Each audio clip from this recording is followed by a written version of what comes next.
Fast food का चलन बेहद खतरनाक होता जा रहा है। बच्चे और युवा तो छोड़िए, बड़ी उम्र के लोग भी फास्ट फूड की चपेट में हैं।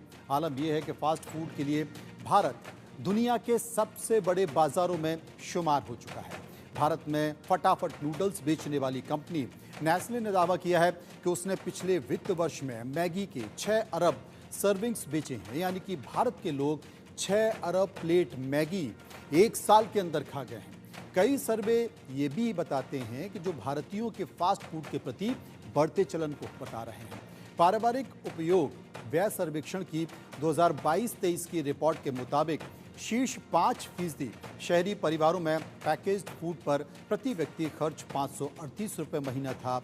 यहाँ तक कि शीर्ष 56% ग्रामीण परिवारों में भी पैकेज्ड फूड पर प्रति व्यक्ति 200 रुपये महीना तक खर्च किए गए हैं। ग्रामीण भारतीय एक महीने में औसतन 35 रुपये के बिस्किट खरीदता है, जबकि शहरों में हर व्यक्ति औसतन 15.5 रुपये पैकेज नूडल्स पर खर्च करता है। जबकि शीर्ष 5% खर्च करने वाले परिवारों में नूडल्स पर प्रति व्यक्ति 42.5 रुपये हर महीने खर्च किए जाते हैं। भारत में लोग पैकेज्ड फूड में सबसे ज़्यादा बिस्किट खरीदते हैं और इसके बाद नमकीन और फिर चिप्स की बारी आती है।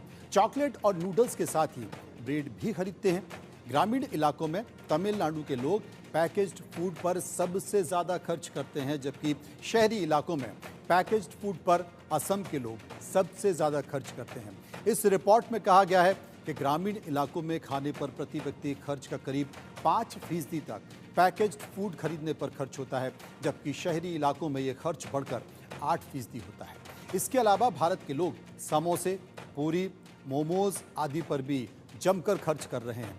डॉक्टर ये मानते हैं कि पैकेज्ड में मिलने वाले सभी इंस्टेंट फूड सेहत के लिए नुकसानदायक होते हैं। यहाँ तक कि डॉक्टर बिस्किट और ब्रेड भी रोज़ाना सेवन ना करने की सलाह देते हैं, लेकिन लोग कर रहे हैं।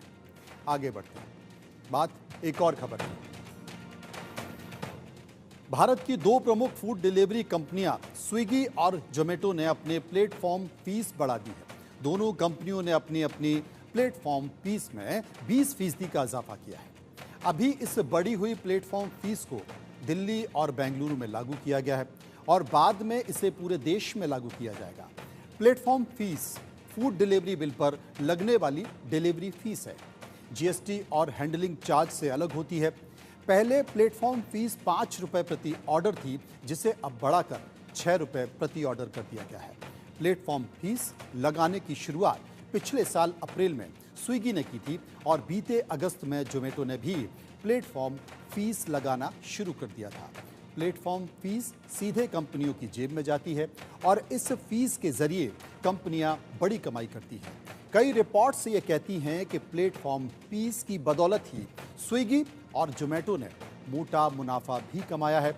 ऑनलाइन फूड डिलीवरी पोर्टल्स की बात करें तो ये पोर्टल्स रेस्तरां के खाने पर 25% से 35% तक कमीशन लेते हैं। इस बड़े कमीशन के चलते ही रेस्तरां और कंपनियों के बीच विवाद की स्थिति बनी हुई है, लेकिन कंपनियों का तर्क है कि वो रेस्तरां को बड़े मार्केट तक पहुंचाती हैं और ऑर्डर भी जनरेट करती हैं। अब रेस्तरां भी पोर्टल्स का कमीशन ग्राहकों से वसूलने लगे हैं, यानी कि आप रेस्तरां जाकर खुद खाना लाते हैं तो वो खाने के दाम काफ़ी कम होते हैं, जबकि स्विगी या फिर जोमेटो से ऑर्डर करने पर खाने के दामों में 40% तक की बढ़ोतरी हो जाती है।